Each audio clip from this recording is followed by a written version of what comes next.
TNC 255.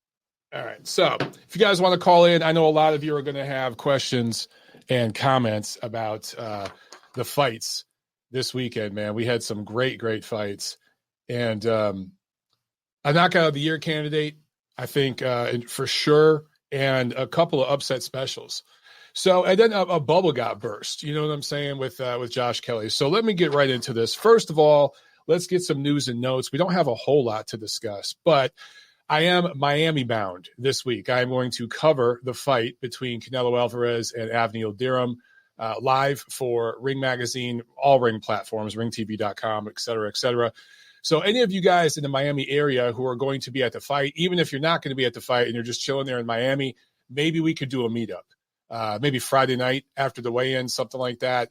Just let me know, and we'll make that happen, all right? DM me on Twitter, Facebook, Instagram, whatever it is. I'll try my best to make something like that happen. It's going to be chaotic. There's all sorts of COVID protocols and stuff like that. There's going to be a bubble at the hotel, and I don't know exactly what it's going to look like as far as, you know, once I get tested and all the things I have to do. Can I leave? Can I talk to people? I just don't know. So once I get down there, I'll know a lot more. It's very haphazard, I will say. Just a lot of last-minute things being thrown together for media. I mean, we basically just found out a few days ago what the scenario is. And I understand because it's a moving influx thing. But anyway, I'll be in Miami this week. Also, I wanted to show you guys this. The April issue of Ring Magazine is out, April 2021 issue, and it is dedicated to the 50-year anniversary of the first fight between Joe Frazier and Muhammad Ali, the true fight of the century. And, of course, they would go on to have 3 historic, epic heavyweight clashes between them. So make sure you guys check that out. It's out in stores. One news item that I saw, I think Alexander Povetkin and Dillian White, their rematch has been postponed multiple times, right? Well, I think finally we got a date and we got a location. It is March 27th in Gibraltar. And that, of course, will be on DAZN in all markets except the UK and Ireland. Everywhere else that DAZN has, every other market that DAZN is in will have that fight. But in the UK and Ireland, it's a little different for you guys.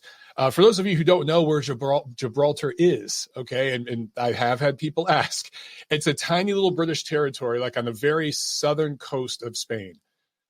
So that's where the fight's going to be held. An interesting venue for that fight. And that's it for news and notes, man. All right, let's. I see a bunch of you guys here in this. So when you guys leave comments, now I can do this. So Trent Pereira in the chat said the Bohacek interview was awesome. Thank you so much, Trent. I appreciate that. It was great speaking with him. And Tom Loeffler actually reached out and said, "Hey, man, good interview." So we plan to do more of those, his fighters and other fighters. I did that interview on this software here that obviously I'm still figuring out, but I just literally mastered this, if you will, yesterday. So it's very, very rough, but I'm going to be able to interview a lot more fighters with this technology. You guys know these fighters, especially now with COVID and everything going on, they're all over the world, right? But with this technology that I have now, I can get them, I can just send them a link and they could jump on with their phone, their whatever, their laptop, whatever it is. And we could do an interview and I can record them and post them to my channel. We could do it live. So many options, man. So I'm really, really excited for this, man. And it's going to be a lot of fun. Also, I see a couple of you guys in the comments. As a couple of guys were asking before, like the stream looked a little bit patchy, a little bit slow. The laptop that I'm using, it's a couple years old. I'm about to buy a brand new one with a super crazy processor that will make the video look even sweeter. Okay. So I don't want to get too much into Nerdville with all the technology stuff. I just want to let you guys know, as I always say, every dime I make off this show, whether it's Ring paying me to do the show now, whether it's you guys with the Patreon, super chats, all that kind of stuff, I completely reinvested into technology and try to make the show bigger and better all the time. So we're never going to reach a plateau. We're never going to reach a peak. We're going to keep on climbing all the time. There's always something new we can add to this, and we're going to make it better and better. Let's see. I want to get another one of your comments here. Hamed in the chat says, episode 250 of the Landmark. Great stuff, Mike. Good prediction. Great weekend of boxing. Thank you so much, Hamed. And we have a super chat pledge from Ray Valero. Thank you so much, Ray. Up there, I think you're in chilly Chicago right now. I think you're in like a mile of snow up there. He says, Mike, just want to say good call on Berchelt versus Valdez. I still remember you saying Donaire versus Inoue would be a very close fight. You definitely know what you're talking about. Great show. Keep it going. Thank you so much. You know what? I totally forgot about that pick. Although I picked Inoue to win, I believe I picked Inoue to win, but I said it'd be very, very competitive. Wouldn't be surprised if Donaire won. And everyone thought I was nuts. Everyone thought Inoue was just going to mop the floor with Donaire. And what happened, right? It was completely different. I just saw something in that matchup, and I knew the fighters very well, specifically Donaire. And in this particular matchup last week between Berchelt and Valdez, I know Valdez very well. And I saw something in the matchup that made me think, you know what? I think everyone's sleeping on Valdez. I've been telling you guys that for months, right? At least weeks. It's not like I waited to the last minute because I saw some of you out there Thursday, Friday, change your pick. And that's okay. I've done that too. We all do that. It's okay. You could change it last minute, but you waited till it was safe. I'm just putting it out there till the odds started to change a little bit. Then a couple of yous came in with the Valdez picks. But hey, if you got it in before the opening bell, it counts. That's how this works. If you get in the fight pick before the opening bell and you get it right, then you can own it. But yeah, man, I just saw something in that matchup, which we'll talk about here in a second. I'm just over here playing with my new toy here. Hamed is asking, does Patreon have any special features? My Patreon right now does not. I give you guys a shout out. I'll chat with you. You can ask questions to me privately off the show. My boy John Uden asked me one today that I answered him privately. So there's stuff like that. And sometimes I have posted videos of me sparring and training, and even stuff like videos of me working on the house on there and stuff. But to be honest with you guys, I want to get away from Patreon.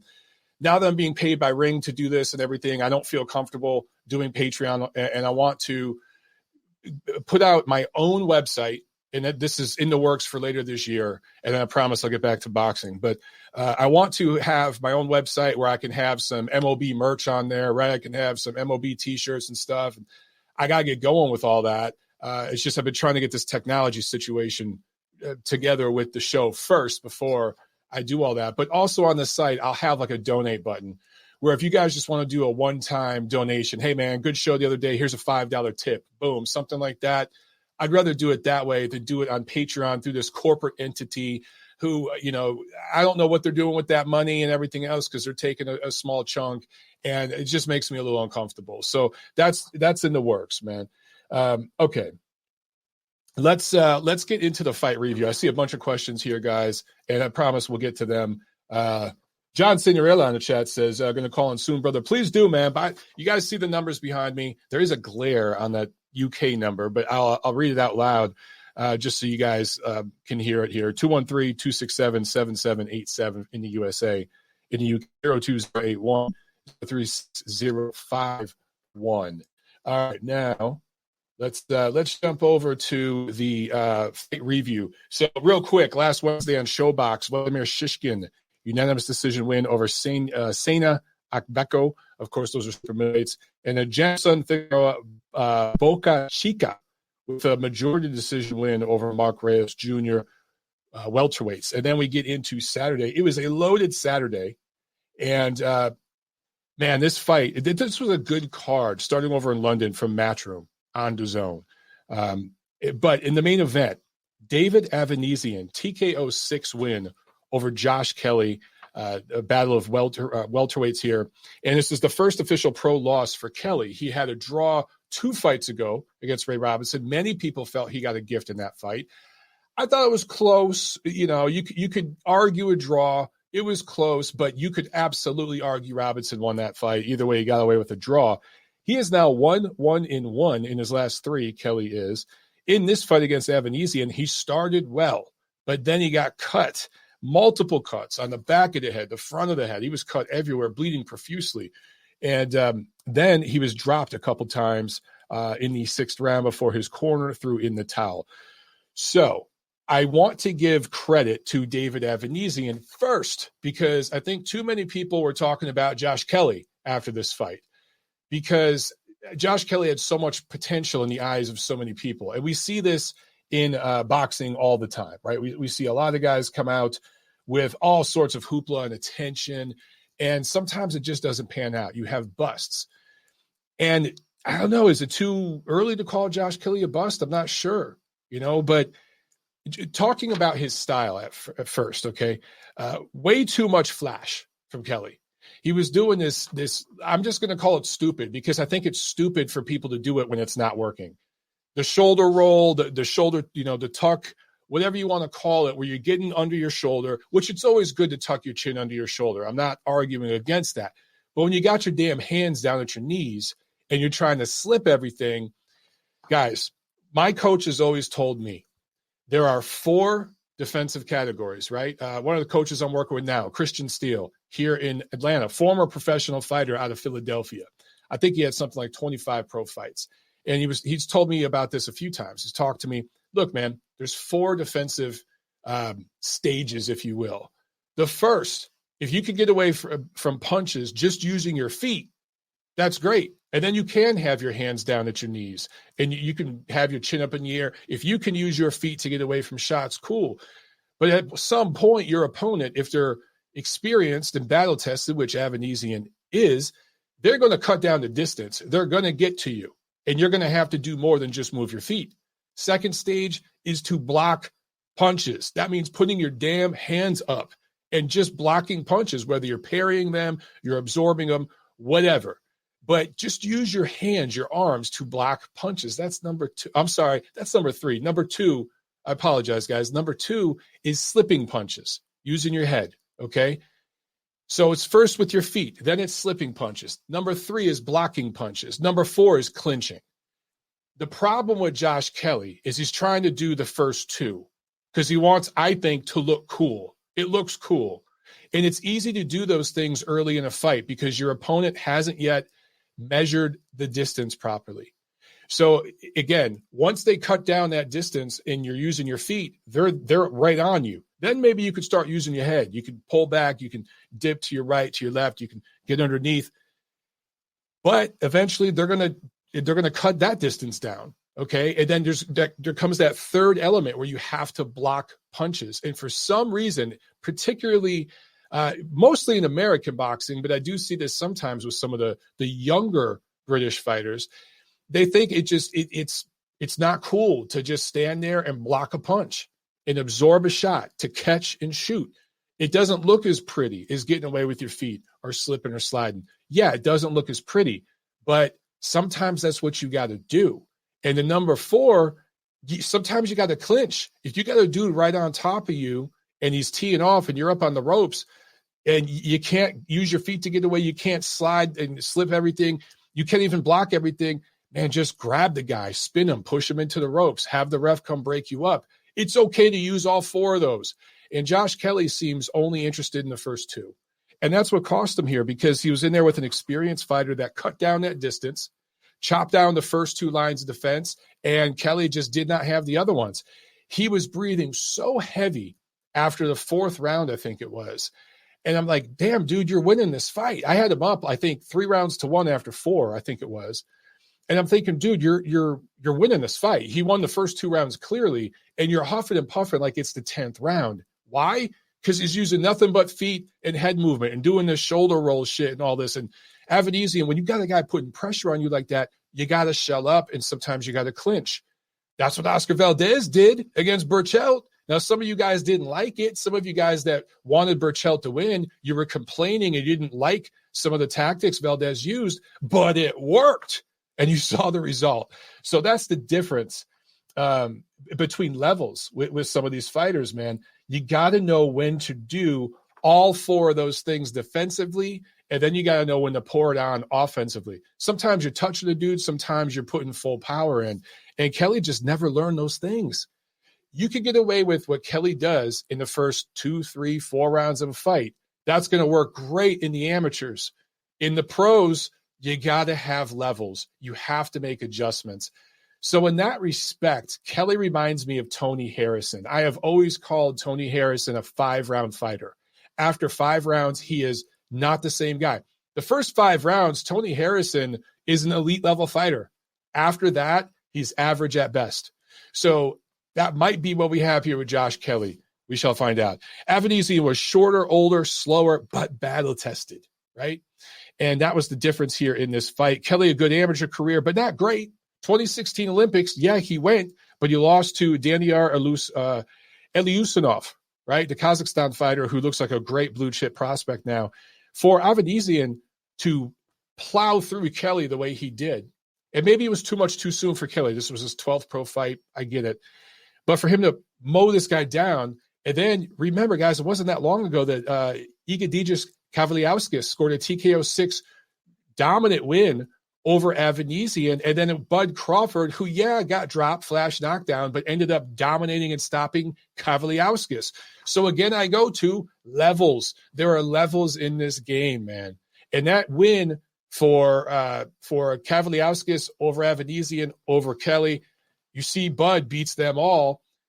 It just goes to show you how advanced, how elite a fighter like Terrence Crawford is. Okay, let's jump to another fight review here. I'm going to change my banner. Look at this. Boom. Now let's talk about the PBC card on Showtime. This was from TGB Promotions, Salida Promotions, and About Billions Promotions in Connecticut. And, okay, talk about Robert Easter, 140 pounds, getting a W. Rashay Warren at 118, getting a W. They were both unanimous decision wins.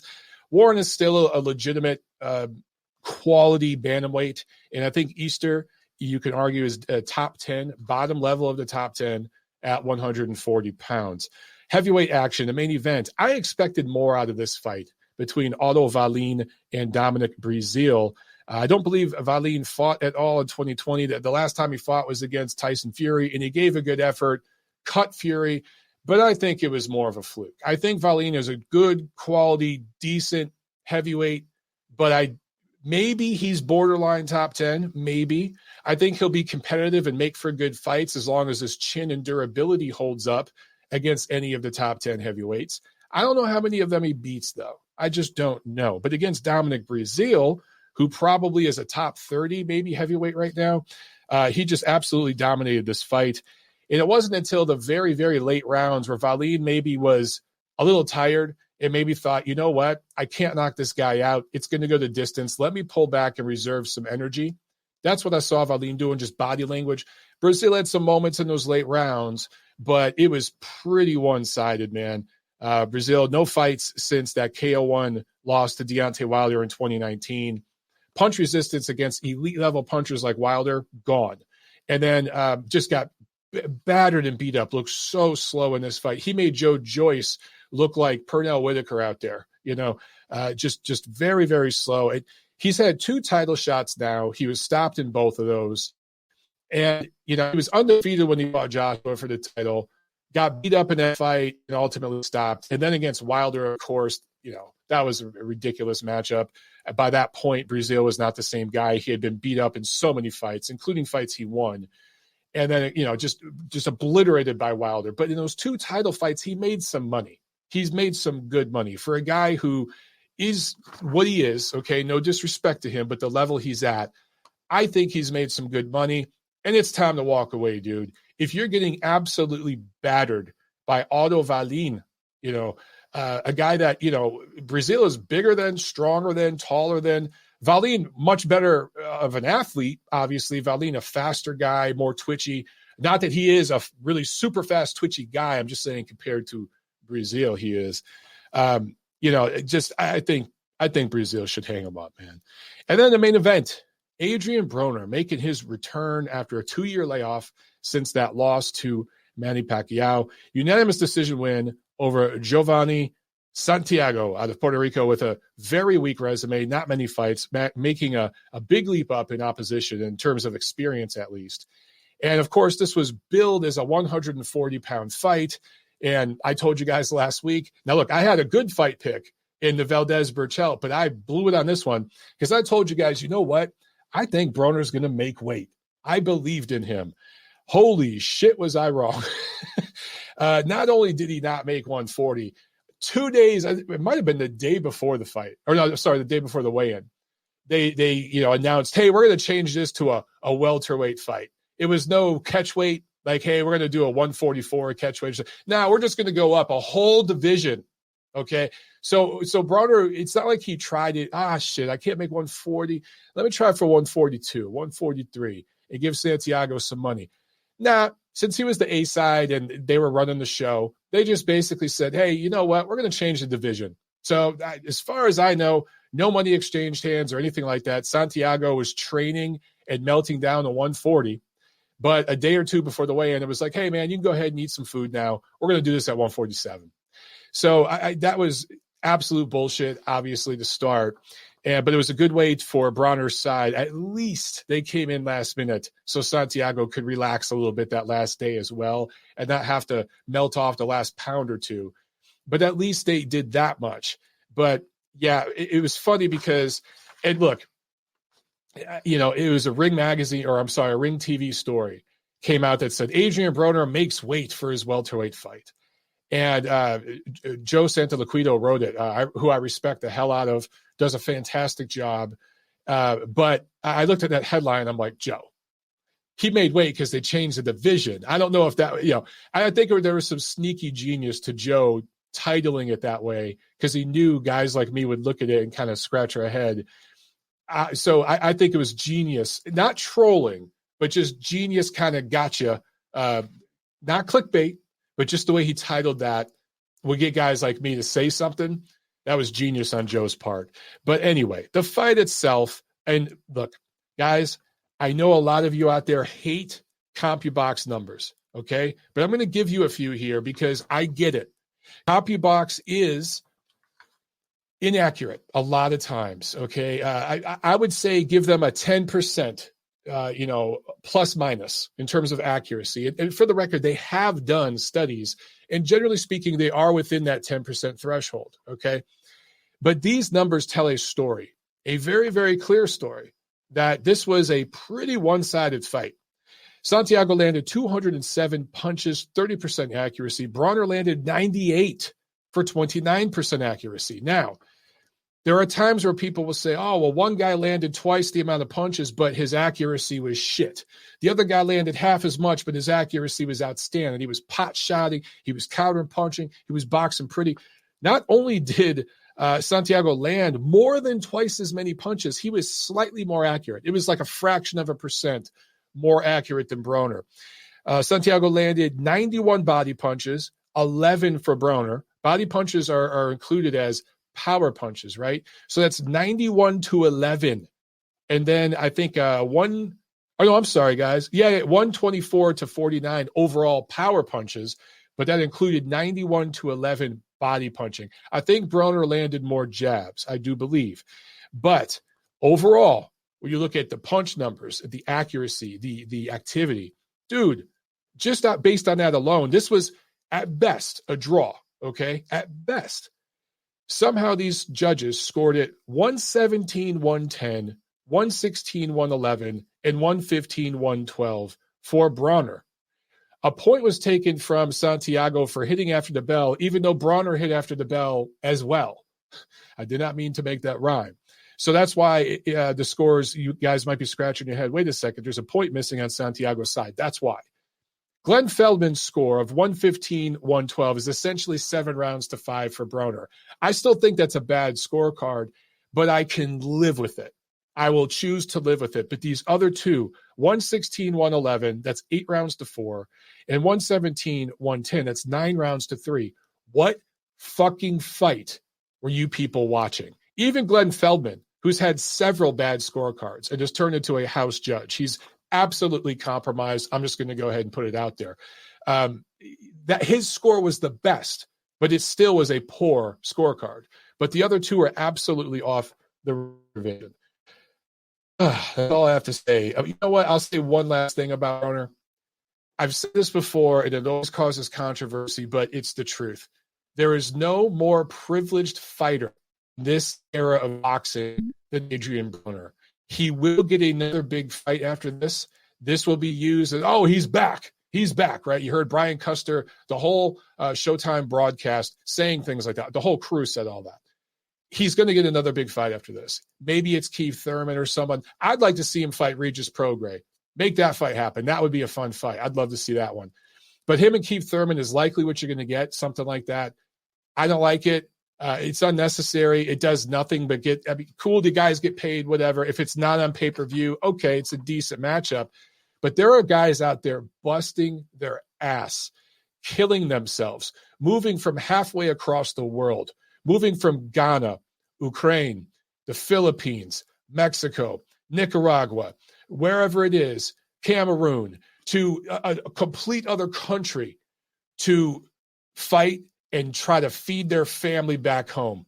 I talked to Sergey Bohacek this weekend, interviewed him. The interview is on my channel. Make sure you go check it out. And I asked him in the interview, you guys will see when you watch it, how often do you see your family? Has your family ever been able to come to LA while you train, while you prepare? Because he said last year he was in Southern California the entire year for like 12 months. And then you got to go home for like a month. And I was like, does your family get to come out? And he said, no, they don't have visas yet. None of them have visas. They can't come visit me. So this dude is halfway across the world, just living in a completely strange place, suffering, pushing himself, trying to get to a place where he can make enough money to get his family visas so they can come visit, or at least he can go back there and travel 2-3 times a year. And that's most fighters, dude, regardless of what part of the world you come from. Even if you're here in America, these guys are making sacrifices, big sacrifices. And then you see there's a handful of guys out there for whatever reason that continue to get chance after chance after chance, even though they blow it and make a fool out of people. And to see the politics of boxing work in favor of Broner so that he can get one more big payday that he doesn't deserve. And I got nothing against Broner as a human being. I really don't. But he's privileged. I don't know why people have such a problem with me using that particular word. Politically, there's a few extremists out there. I know why they don't like me using that word with Broner. But outside of them, logical, reasonable, intelligent people, you shouldn't have a problem with me using that word for Broner. He is privileged. He's the most privileged fighter in this generation. All right, let's talk about the fight of the weekend. Before I get to it, let's talk about the undercard. Las Vegas, MGM Grand, inside the bubble, top rank on ESPN. Gabriel Flores Jr. improves to 20-0 with a TKO 6 win over Jason Velez, who needs to retire. Jason Velez, a consummate pros pro, has fought everybody, always gives a great effort. There's so much to like about Jason Velez, but his punch resistance is gone. He's shot at this point, needs to retire, and deserves to walk away and keep his faculties intact and enjoy some of the money he's earned. For Gabriel Flores, though, great step-up fight for him. Passed the test, did exactly what he was supposed to do, and more. I think people have questioned his power. And to score a TKO 6 win like this over Velez, great performance from him. The future is bright for Flores. The sky's the limit, man. Also on this card, prospects, Esquivia Falcao, middleweight out of Brazil, and Elvis Rodriguez, 147-pounder. Xander Zayas, another 147. All got W's on the undercard. Let's talk about this main event, yo. Let me get a drink of water to prepare myself. Let me go ahead and let me give applause to both fighters. What a freaking event. What a freaking event, man. Oscar Valdez improves to 29-0 with a KO 10 win over Miguel Berchelt, wins his WBC 130 title.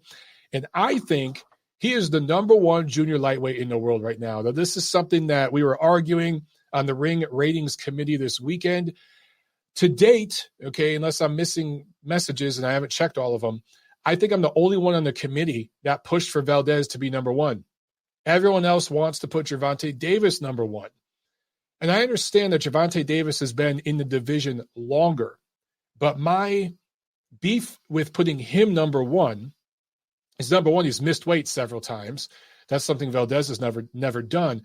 But Oscar Valdez just moved up in weight and fought a bigger, stronger, more battle-tested, more proven, more favored, heavily favored fighter and beat him decisively. No controversy, nothing like that, right? Gervonta Davis has never done that. Miguel Berchelt was rated number 1 by the ring going into this fight, and Valdez just mopped the floor with the guy.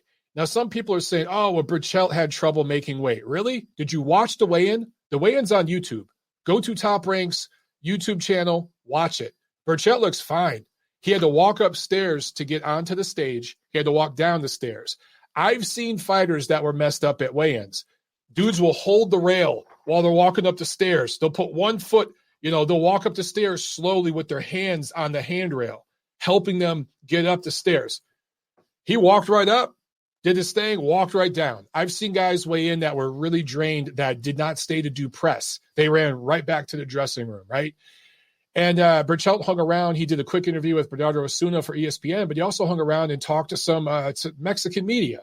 So he hung around there afterwards. Yeah, he grabbed the water and pounded it. Everyone does. I'm thirsty right now. I'll grab a bottle of water and chug it. It doesn't mean that I'm drained and I'm not feeling good. So obviously he's always been a big 130, but I don't think he was weight drained for this fight. I think all these conspiracy theories immediately hit on social media when Valdez won this fight. And I'm like, dude, can we let this kid enjoy his accomplishment for 5 fucking minutes before we start piling on? And I saw a lot of people saying, well, put him in there with Stevenson next. Put him in there with Gervonta Davis next. Because they want to see him lose. They just want to see the guy lose. And I'm not necessarily saying he'd lose those fights. That's not what I'm suggesting. I'm saying the people that are demanding that 5 seconds after he knocked out Berchelt, that's why they're demanding that, because they want to see him lose. In fairness, though, there are some fans out there that are just like, dude, clearly the number 1 and number 2 in the division right now are Tank Davis and Valdez. I want to see them fight because they're the 2 best. That's different. I'm not talking about that, okay? You guys know the difference. But to see all that on social media immediately, it's like, dude, this kid just had an amazing accomplishment, scored a knockout of the year, proved everybody wrong except for me and a few of you out there. And, helped some of us.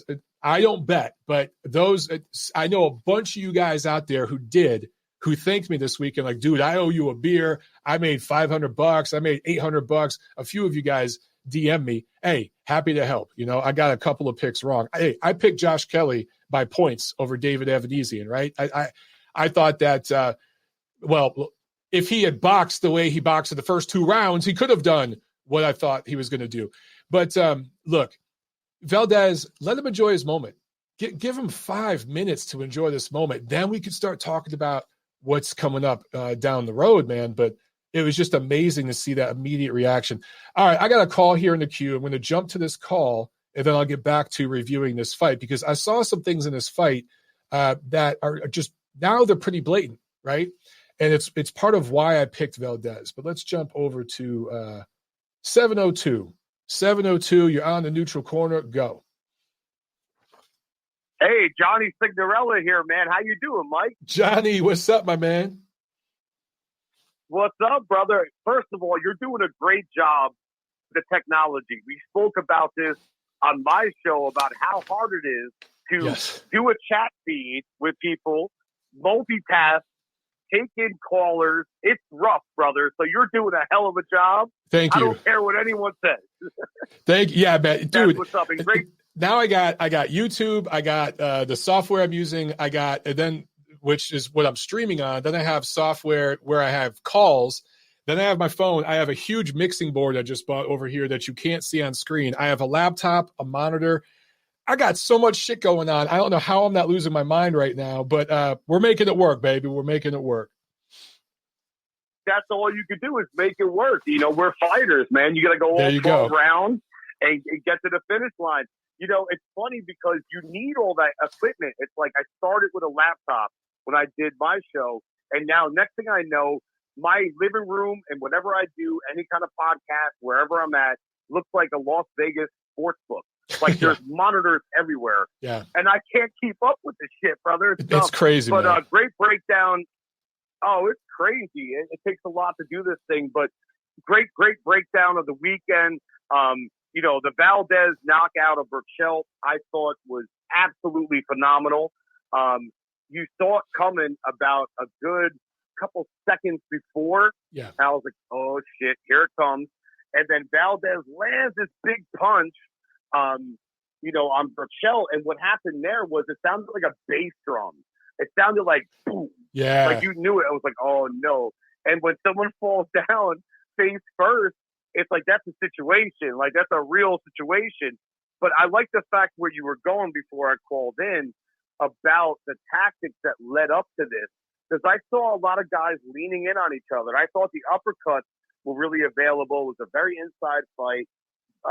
Some guys, both of them really were reluctant to do it.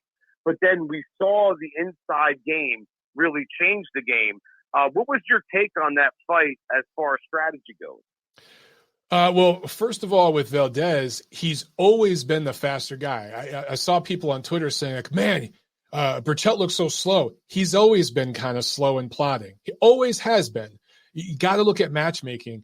And Valdez was always the faster guy. I knew that Valdez was going to be able to land punches. What I didn't know is if he was going to be able to land enough of them and stay disciplined, mainly behind the jab.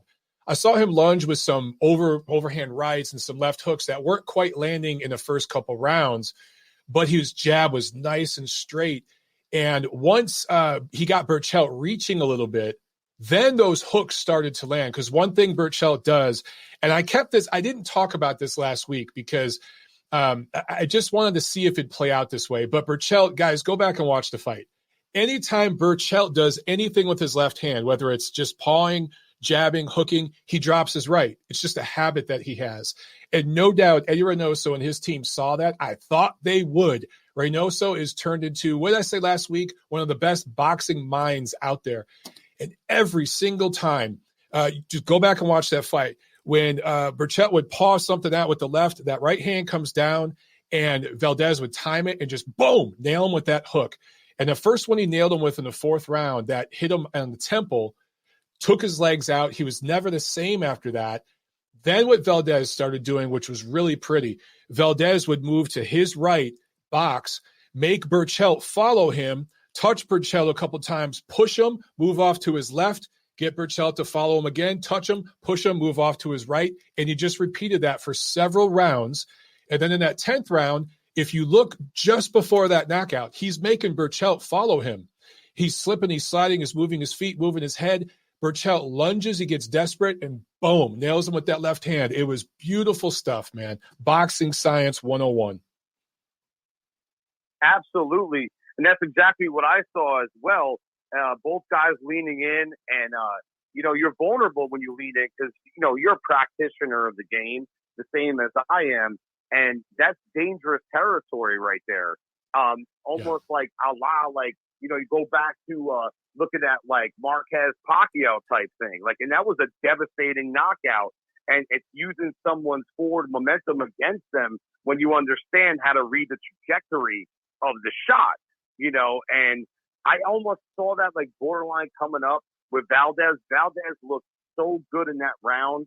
And you could see that I got to give Berchelt all the credit in the world. You could see that he was coming in and trying so hard, man. He was trying so hard and he was guns blazing and he just got caught and it happens in boxing and credit to you for picking Valdez because I had Berchelt going into that fight.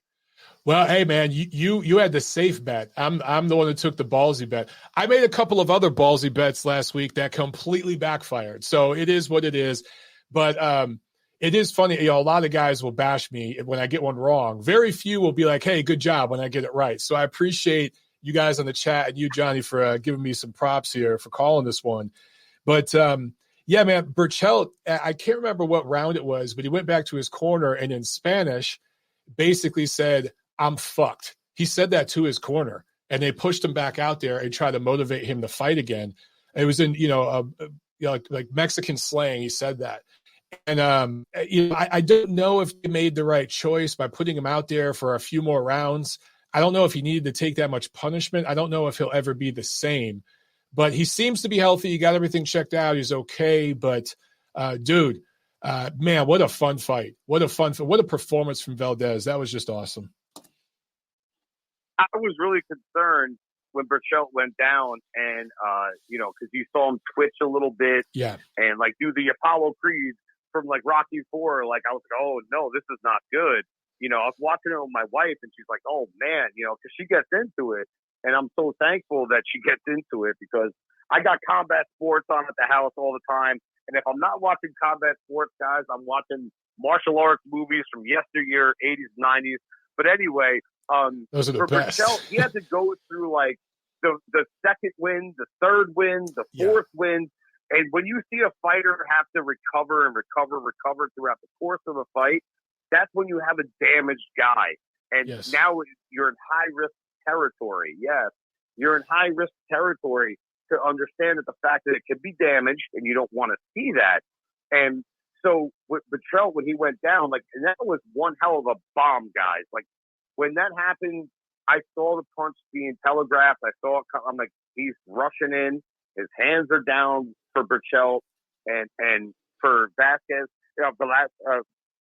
rather. He had it going in, and you could see him full momentum. It brings me back, to many other fights like I mentioned before with Pacquiao and Marquez and Sergio Martinez and Williams. Like, I mean, like, those bombs, Mike, when they go off. Yeah.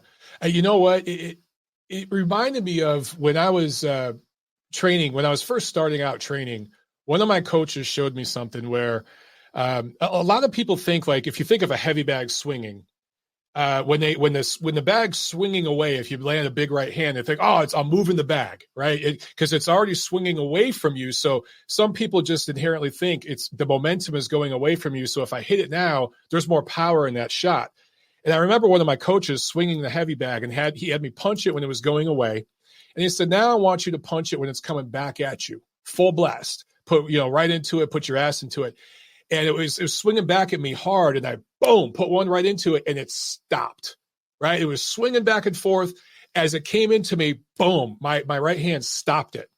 And he goes, which punch do you think would hurt someone more, right? And that's when it's like, oh, shit, I get it. When you got a guy, especially a taller guy, leaning in on you like that, a dude who's tired, has been beat up, the impact of that shot when a dude's moving into it is so much heavier than the guy moving away from it. Even if he gets dropped from a shot that he's moving away from, it's not as impactful as coming in on a shot. You brought up a couple of great examples, Pac with Marquez, Sergio Martinez against Paul Williams. There's a million of them out there, right? When you move into a shot like that, which is what Berchelt did, I got to tell you, man, I think if I were in his corner, I would advise him to take off the rest of this year. And when he comes back, he needs to come back at 135. Absolutely. And also reconsider, what he's doing here. I mean, the thing is, when you get knocked out brutally like that, you got to take a lot of time off, significant time off, because, the repercussions of that sort of thing is really bad. Luckily, I never suffered that. I only fought as amateur, so I don't know what the professionals go through, but I can only imagine. And we've seen things historically, unfortunately, with Arturo Gatti, Diego Corrales, not pan out in the best examples of what this sport can do to you. Yeah. So we want to make sure that these guys are taken care of and looked after, especially all the deaths that we had in recent years, in the sport, which is insane. But I got to say this, man, at the end of the day, like, that fight was one of those fights where I knew it was marinating when it started, Valdez and Berchelt, and then you get the certain vibe, like it's marinating, like it's great steak. It's like, okay, after the third or fourth round, and then here we go. And then you're starting to get those fireworks, man. The reason why we show up. And that's what I love about boxing is that there's no other better sport on the planet. I follow almost every sport, and I respect all athletes and all that type of stuff. But you mentioned something before, Mike, about, trying to keep it loose and, throwing your punches, like, without putting all your weight into it. Like, I took up golfing recently, and I was like Happy Gilmore out there, like going crazy. And then I realized, like, you just gotta like chill. But with boxing, it was natural. Like drumming, it's natural. There's dynamics. Like I'm also a drummer. So it's like what happened was with the golf, I was just like trying to kill this ball. I'm like, this is a bullshit sport. There's no technique to it. And then I'm like, fuck, this is hard, bro. Yeah. There's technique to everything. I golfed once, man. It's funny you bring up Happy Gilmore because I think it's the 25-year anniversary, and I've seen all kinds of fun videos and stuff. Adam Sandler put one out. I can't remember the name of the actor, but the guy who played Shooter McGavin, he put something out on social media. It's been fun, but I golfed once with my brother-in-law. He loves golf. He's good at it, but God, did I suck. There was one time, though, where I just magically hit the ball, and it went woof. And he goes, holy shit, Mike, do that again. And I could not do it again. I could do it once. And then I was smashing the club into the ground. I was kicking shit over. I'm like, let's just go to the bar and drink some beer. I just couldn't do it. That's totally a finesse game. But in boxing, yeah, dude, when you see guys that are like, I see a lot of newbies, their hands are clenched and, their muscles are tight when they're punching. You can't do that, dude. You got to snap all that at the very end of the shot. Be loose. You get comfortable. And Valdez was tight early on, but he started to really loosen up in the third, fourth, fifth round. And especially after he hurt Berchelt in the fourth, and he was just feeling it. And you could just see it was his night. It's all about the legs. Like, people think boxing is all about the arms. It's not. It's all about the pivot off the back foot. It's all about being loose on your legs and relaxing. You get more snap off your shoulder than you do from your arm. Like, if you throw with your arms, you're going to be burnt out immediately, and that's the thing that happens. But I will say this about golfing, and this is something you cannot do if you're boxing. Golfing, you mentioned drinking beers. That's the best part about golf. You can drink. And it's a sport that's like, acceptable. Like, what sport do you know that you could actually go like, hey, I'll sit down at lunch and have a six-pack. Okay, cool. That's what everyone tells me. I don't know shit about golf. I couldn't tell you who the champion is right now. I don't know anything. But my friends that do play tell me, they're like, dude, you just get fucked up the whole time and you drive around in the car and you drink. And I'm like, that sounds kind of fun. But, maybe after I'm cleansing right now and trying to work out and drop weight, but maybe later on this summer, maybe I'll give it a try. We'll see. Dude, the first time I was on a course, last thing about golf before I let you go, I want to ask you a couple of fights of your interest coming up, because I love your boxing brain, dude. Like, you do a great job. You break down fights well. And yeah, hell yeah, dude. I appreciate you, man. I appreciate you having me on and the time we're sharing. The first time I went to a golf course was just recently. So my homie hit me up. He's like, hey, man, you want to go golfing? I'm like, yeah, why not? I got nothing else to do. Screw it. So we're riding dirty, bro. We're like driving on the greens in the golf cart. I got like no sleeves on, tattoos blazing, all this type of stuff. Have no idea the hell I'm doing at all. And people like come up to us and flagging us left and right. Like, people are driving up on their cars and saying like, hey, you guys need to get your shit together. I'm like, what's the problem? So the next time I went back, I tucked in my shirt. I wore sleeves. I came out with proper gloves. Gentleman's attire. You had gentleman's attire on. I myself proper, but fight coming up. I mean, I think Estrada versus Chocolatito on March 13th. Yeah, is the best one out there. Dude, that's the can't miss fight. Yeah, I mean, I was really excited for Berchelt and Valdez, obviously, but that fight between Chocolatito and Estrada, their first fight in LA was my first real good look at Chocolatito. And that goes back, almost a decade now. And that's when Gonzalez really got on my radar. And things have changed. I do think Estrada's improved. Obviously, Chocolatito's not what he once was. But I think it's a can't miss fight of the year candidate. I think it could actually be better than what we saw Saturday, because what we saw Saturday turned into a one-sided beatdown, right?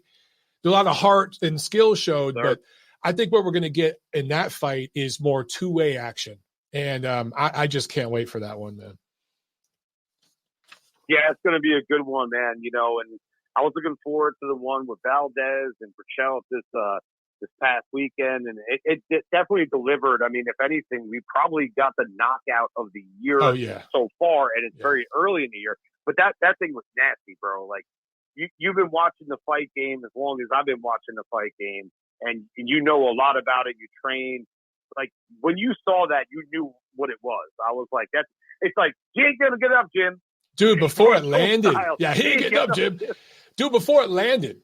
I mean, just when before it even landed, I was like, oh, shit. It was almost one of those where you want to turn away, but you can't, right? Because you're a sick fuck and you got to watch it.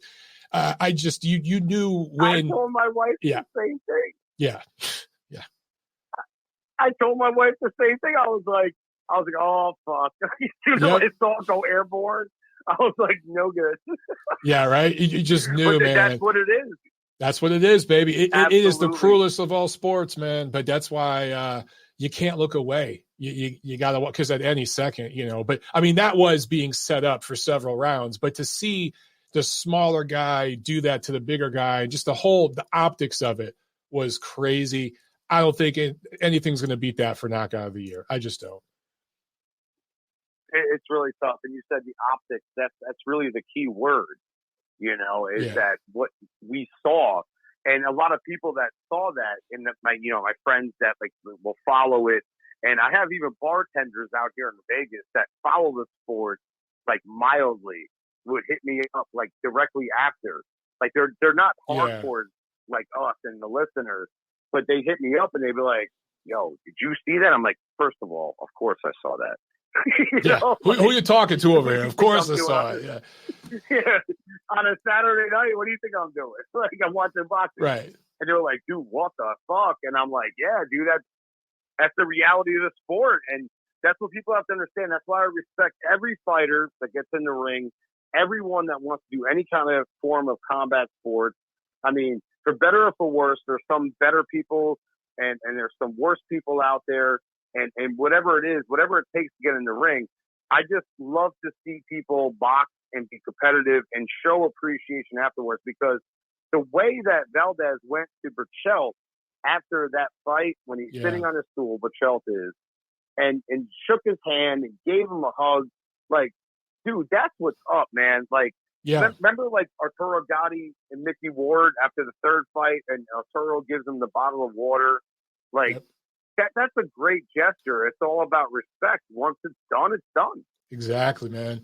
You're gonna make me tear up over here, man. Yeah, but that's what it's all about. that photo that you saw, I think my man Mikey Williams took that photo. If I'm wrong, I apologize to whoever snapped that photo, but it's going around there on social where Berchelt's sitting in a stool, and it looks like he might be crying. I mean, it looks like he's literally tearing up, and Valdez is literally taking a knee right in front of him. Right there in solidarity with him, and they're having this moment together that only the two of them could possibly understand, and a handful of other men out there who have been there and done what they've done. It was beautiful. But you hit on something else earlier, and I gotta let you go in a minute, man. But I want you to give your social media links in a second. But you did hit on something I do want to mention, because you talked about your bartender friends hitting you up. Man, did you see that knockout? They saw that because it was on regular ESPN, not pay-per-view. How many people would have seen Gervonta Davis's knockout of Leo Santa Cruz if it was on regular Fox? That is the problem with pay-per-view in the modern landscape of boxing, man. I'm so happy that this happened on regular ESPN so people like your bartender friends could see that. That's what draws people to the sport and helps build fans. Anyway, man, I got to let you go. But before I let you go, give people your social media so people can check out your stuff, man. Johnny's a good guy. Thank you so much, Mike. And check me out on Boxing Music John on Twitter. And, Mike, I'm going to say this. You're a tribute to boxing moving forward as well yourself. Thank you, sir. What you're doing, the content you put out, the realism, and that's what's up here. But if you guys want to follow me, John Signorella, not Cinderella with the glass slippers. No, Signorella. Okay. Boxing Music John at Twitter. You can follow all my content. And please keep listening to Michael Montero. He keeps it real, and he's keeping the sport moving forward. Thank you, Mike. Thank you, Paisan. Have a good one, brother. Enjoy. Agenda. All right. Ciao. There he goes, guys. Johnny Sig, and it's Johnny Signorello, but in Italian it's Signorella. It sounds so much prettier in Italian than English, but it's Signorella on social. So check him out, guys. We had got another phone call. Let me jump to this real quick, and then we'll get back to the fight review preview. 813, you're on the neutral corner. Go. Mike, JT from Tampa here. How you doing, brother? JT from Tampa. What's up, my man? Hey, not too much, man. I see that you already covered the whole David Avenesian fight, so I won't take up a whole lot of time talking about this one. But you called that one. You called that one, bro. Man. JT knows what's up. Man, you called it. And you said it yourself. I think you used the perfect phrase to describe David. He's battle tested. You know, when I was talking last week and I was talking about all this comparisons with how he did against David, Valdez and right. versus how Josh Kelly had done previously to his opponents that are not really world class. You know what I'm saying? Right. So putting that together just kind of helped me get to that conclusion that I thought, okay, you know, I think Avenesian's gonna, you know, do it on this one. Yeah, I mean, you called it. I got to give you props, man. And, you know, for the record, everything that you said, I agreed with. I just, you know, I thought that the politics of boxing might play a factor. I thought that if Kelly could stay on his feet and just box and stay behind a jab the way he did in the first 2 rounds, that might be enough, even if Avenesian scored a knockdown or had moments to get a decision. But you just saw Avenesian would not be denied. And the experience factor, the strength, the mental strength just showed. And I think he was in much better condition. Kelly looked kind of just shocked in the 4th and 5th round. Like he just did not know what to do in there. And there was no plan B, no adjustments. And for Avenesian, it was like a shark smelling blood, man. Once he smelled blood, he just kept on going. And it was a great performance from him. Where do you think Kelly goes from here, man? Yeah,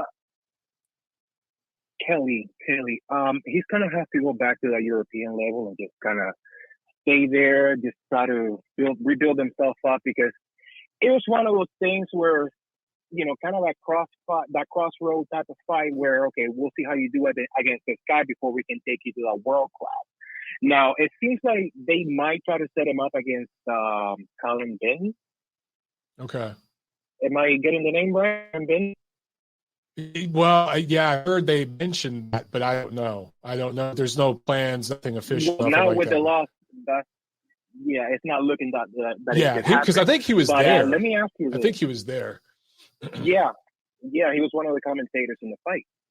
But let me ask you this, because I was watching David, and it seemed like he almost kind of expected for Josh Kelly to come out really fast and look really flashy in the early round.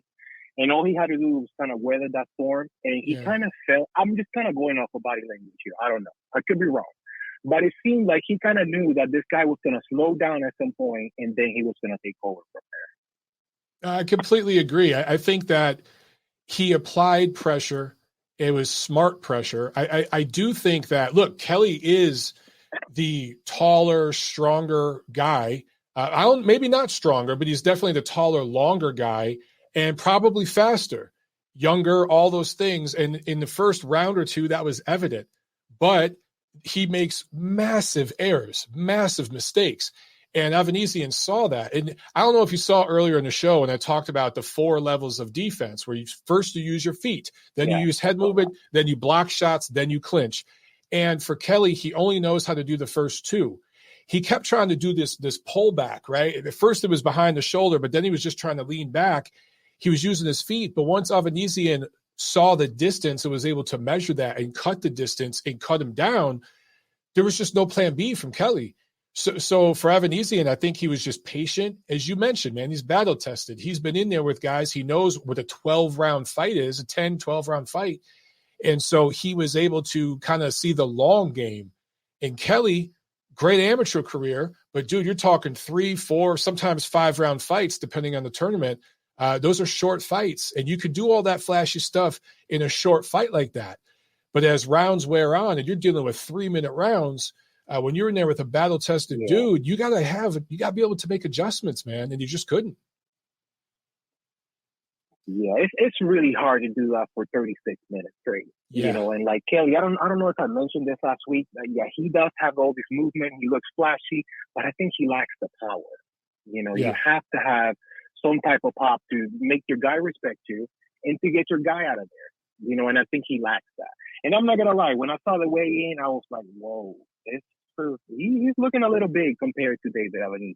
But can't deny him that win. As far as Miguel Berchelt, you know what? I had it just like you. I was picking Berchelt on that one, and I was proven wrong. So I guess I'm not 2-0 because we're both 1-1. We're both We both had a draw last week. I guess that makes me 2-1 because about a while back I had picked Povetkin over White. Oh yeah, and that one, we saw how it went down. Yeah. And then, Miguel Berchelt, man, I was scared for that guy. I'm not gonna lie. When he hit the canvas and he went down in sections. You notice how he went down. The knees hit first. You're right. Yeah, it's like boom, boom, elbows. The building being blown up. You just see, yeah. That was scary, man. And he just stayed down for a while. I don't know, man. I just felt like after. I think it was that first knockdown that he had or something around that nature where he kind of got up, he got a standing egg out, but his legs were gone. Yeah. You get what I'm saying? Now, being a referee and you see that your men's legs are gone, that's kind of a dangerous spot to put your fighter in. I agree. Look, I think the Berchelt corner was too brave for their own good. I think that they could have stopped that fight earlier, and I don't think people would have complained. I do think that there was pressure on everybody because this was billed as a Mexican versus Mexican-American war. And, there's this pride on the line. There's this national pride and ethnic pride on the line. And that included the corners. That included the ref. That included everyone involved in this. Nobody wanted to be the guy to pull the plug because they didn't want to take the heat from people. But sometimes you got to be willing to take the heat and do what's right. And I'm with you, man. I think that the ref could have stopped it. I think that especially, though, the corner could have stopped it before we had to see that knockout. As a fight fan, I love seeing the knockout because that's what you watch fights for. But had that fight been stopped a round or two before, you don't get that exciting knockout, but you'd still have a clear winner. I mean, Valdez was a clear winner of that fight. And maybe it helps Berchelt's career in the long run. I don't know, man. It's a difficult decision to make, though. Agreed. All right, we'll see where he goes from here. And I completely agree with you. I think that he should come up, take some time off, definitely about a year or so. And when he comes back, just come back to lightweight. Don't go back to the same 130 pounds because he's already killing himself to get there. I think he'll look much better at lightweight. I think that he'll still have respectable power at lightweight. He'll have more energy. His power might carry up there perfectly because he won't be so drained. I think it's just better for him at 135. I hope he does that, man. I really, really hope so. All right, we'll see. But all right, brother, I'm going to get off your line and just allow other callers to get in. But all right. All right, brother. Have a good one, man. Bye. JT in Tampa. Great shout, man. He called it with that Avenesian fight. And a few of you guys out there said that, I was crazy for picking Kelly. Again, the first 2 rounds of that fight, I'm thinking, you know what? I think I called this correct. But then you just started to see changes. You started to see body language changes and everything else. Andrew Smith in the chat, he says that let me see. Let me get this comment up here on the screen. He says, Valdez's corner put an egg weight in his glove before round 4. Check the footage. I love it. Dude, you have to be a diehard boxing fan to get that joke. The thing is, that's going to be an inside joke in boxing circles for years to come. We're going to be talking about egg weights, spiked water, all that kind of stuff. I remember after David Haye fought Vladimir Klitschko and he talked about his toe, his pinky toe is why he didn't win that fight. They called it toe gate online, and people were joking about the toe for years after that. David Haye got rid of those jokes by putting on some exciting performances later on where he fought bravely through injuries, and then people stopped joking about the toe because people are like, okay, he proved himself here. But with Wilder, the egg weights, the spiked water, all the other stuff, the telekinesis between Durrell to his corner, just all of it. He can make all that disappear if he gets in the ring and starts winning again. All that will go away. Winning has a way of erasing those sorts of things. Okay, let's see. We got another comment here in the chat. Elgui, 1,000. Great show, man. Who's next for Valdez? Who's next? Good question. Remember, guys, Top Rank. He's a Top Rank fighter, an ESP fighter. And we have a fight between Jemele Herring and Carl Frampton coming up, right?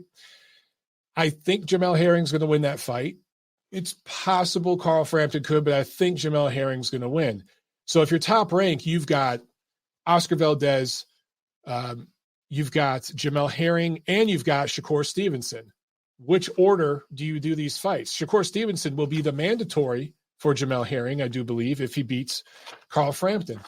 So if I were Top Rank, I would think, my two young stars, the two young guys who are going to be around for years to come are Valdez and Stevenson. Herring is getting a little bit up there in age, getting towards the end of his career. So maybe what you do is you do Herring, either Valdez versus Herring or Stevenson versus Herring, and then the winner goes against the other guy. So let's Valdez fights Herring later this year, then maybe the winner of that fight fights Stevenson next, or vice versa. I think that would be a way to go. But between 122 all the way up to 140 right now, man, Top Rank has a lot of options. They really, really do. It's at 147 where the options start to cut off, at least for right now. So I think that there's several options for Valdez. He did take some punishment in that fight, though. If you look at his face, a little busted up. So he needs to rest for a while. But there's also, if they want to do a cross-promotional thing with Golden Boy Promotions, and Top Rank and Golden Boy are simpatico, they get along, man, I wouldn't mind seeing Oscar Valdez versus Joseph Diaz Jr. I know Joseph Diaz Jr. didn't make weight for his last fight. He rubbed people the wrong way. But I think that fight in Southern California, it sells tickets. And it would be, style-wise, a good fight. It'd be a fun fight. So let's see here. Brad in the chat says, I've seen it all, Michael. Liston's poison on his gloves, a brick of cement against someone in the lightweight division, an ear chewed for lunch, and more. That's boxing, baby. That is why we love this damn sport. All right, let's do the fight preview, guys. This Saturday, February 27th, there's an MTK Global card from London that was picked up by ESPN Plus, if you want to check that out. Not really a great card. Some of these MTK Global cards are pretty weak, in my opinion, but if you want to check it out, check it out. The big event this weekend is from the Hard Rock Stadium in Miami, Florida, and it is going to be on the Zone here in the US of A. It's brought to you by Matchroom Boxing. I will be ringside covering this event for Ring. So once again, for those of you who just got on the show, if you're going to be there in Florida, whether you're there watching a fight or you're just a native of Florida, that's where you live, and you want to try to do a meetup or something, DM me, tweet me, text me, whatever, and we'll try to do a meetup. I'm thinking Friday night might be the time to do it. I think things are pretty open in Florida. I don't know Miami very well. I've been there a few times. I've had some real good times in Miami. I won't talk about sex on the show, but, I've had some good times down there, but I haven't been there in a while, so I don't know that area very well. We'll have to see what the situation is with COVID, the bubble at the hotel and everything for me. But if I can get out, we'll do like a meetup Friday night, have some drinks, talk some boxing. Okay. Let's talk about this card, man, and break down. Well, let's start with the undercard. I actually think this is a pretty decent card, guys. People are bashing the main event, which I'll talk about in a second, but the undercard is pretty decent. 19-year-old super middleweight prospect from Los Angeles, Diego Pacheco, in an 8-rounder. This is the first 8-rounder of his career. If you guys haven't seen him yet, you need to check this kid out.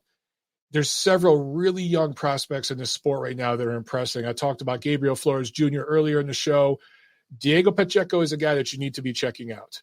Make sure you check him out. Also, heavyweight action, undefeated Chinese giant heavyweight Zhale Zhang, 22-0, going up against Jerry Forrest. Forrest is a guy who's been in there with several people. Gerald Washington, Michael Hunter, Jermaine Franklin, Carlos Takam. Lost all those fights, but he goes rounds. He's, generally speaking, a durable guy and gives you a good, honest night's work.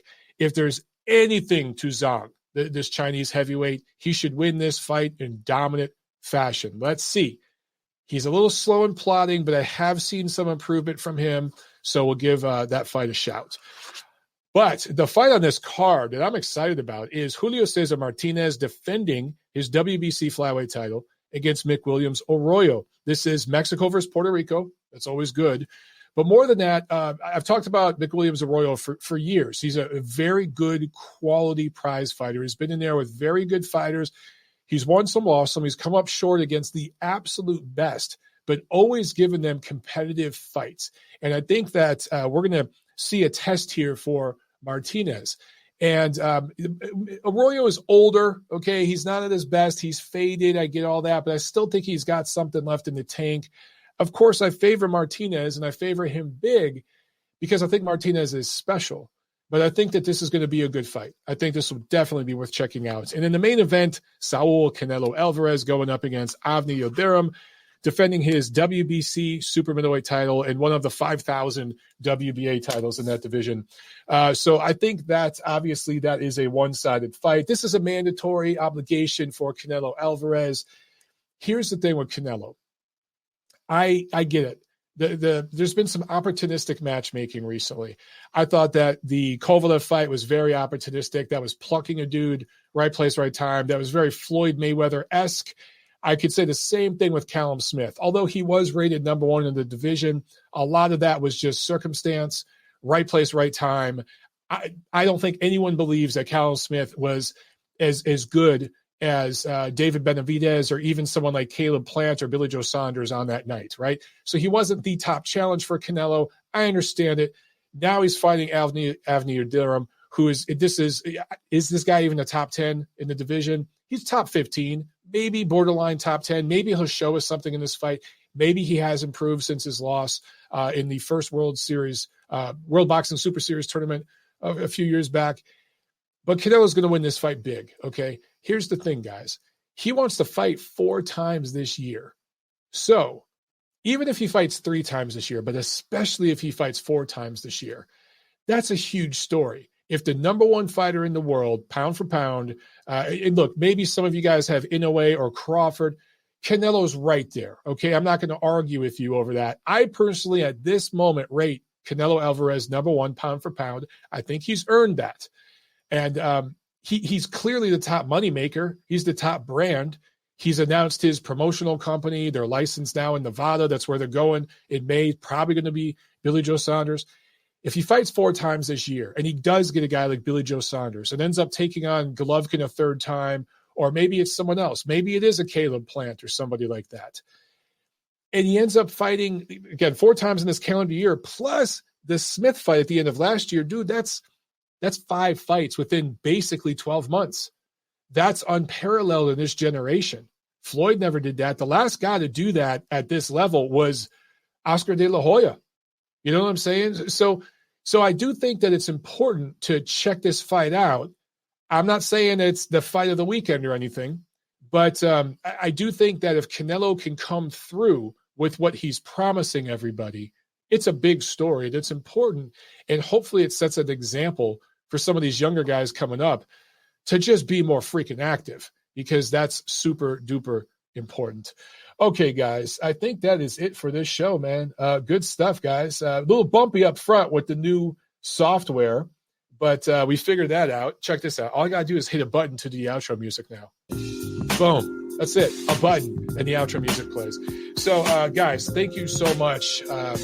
Check me out in Miami. All right, if you're down there, let's do a meetup. If not, we'll be back here at TNC next Monday. If I can do a ringside recap for the fight from ringside, if they'll let me do that. I don't know what the COVID protocol is. I might be wearing a damn mask in the video, but I'll do a ringside recap from Miami Saturday night. All right. In the meantime, have a good night. I'll see you at the fights. And we're out.